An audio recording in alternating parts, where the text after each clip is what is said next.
শিক্ষা শুধু ব্যক্তিগত উন্নয়নে নয়, বরং দেশের সামগ্রিক অগ্রগতির মূল চালিকা শক্তি।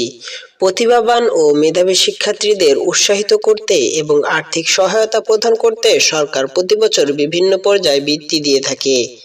এ ধারাবাহিকতায় চলতি বছরই এইচএসসি ও সমমান পরীক্ষায় উত্তীর্ণ নিয়মিত শিক্ষার্থীদের জন্য বৃত্তি দেওয়ার সিদ্ধান্ত নিয়েছে সরকার। এই অংশ হিসেবে মাধ্যমিক ও উচ্চ শিক্ষা অধিদপ্তর ইতিমধ্যে শিক্ষা বোর্ড থেকে প্রয়োজনীয় তথ্য চেয়েছে।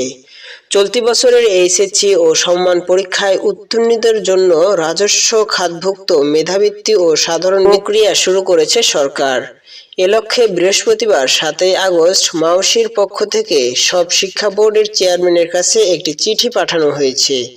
চিঠিতে নির্ধারিত ছকে এইচএসসি পরীক্ষায় অংশগ্রহণকারী নিয়মিত শিক্ষার্থীদের সংখ্যা, মোট উত্তীর্ণ সংখ্যা, জিপিএ প্রাপ্ত শিক্ষার্থীদের সংখ্যা এবং জিপিএ 5 ব্যতীত উত্তীর্ণ শিক্ষার্থীদের সংখ্যা পাঠানোর নির্দেশনা দেওয়া হয়েছে।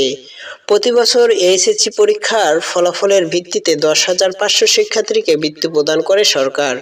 এর মধ্যে 1,125 শিক্ষার্থী মেধাবৃত্তি এবং 9,375 শিক্ষার্থী সাধারণ বৃত্তি পায়। মেধাবৃত্তি প্রাপ্ত শিক্ষার্থীরা মাসিক 825 টাকা এবং বছরে এককালীন 1,800 টাকা পেয়ে থাকে। অন্যদিকে সাধারণ বৃত্তিপ্রাপ্তরা মাসে 375 টাকা এবং বছরে এককালীন 750 টাকা পায়। এ উদ্যোগের ফলে আর্থিক সহায়তা পেয়ে শিক্ষার্থীরা তাদের উচ্চ শিক্ষার পথে আরও অনুপ্রাণিত হবে বলে আশা করা হচ্ছে। নতুন নতুন আপডেট পেতে অবশ্যই আমাদের চ্যানেলটি সাবস্ক্রাইব করে রাখুন।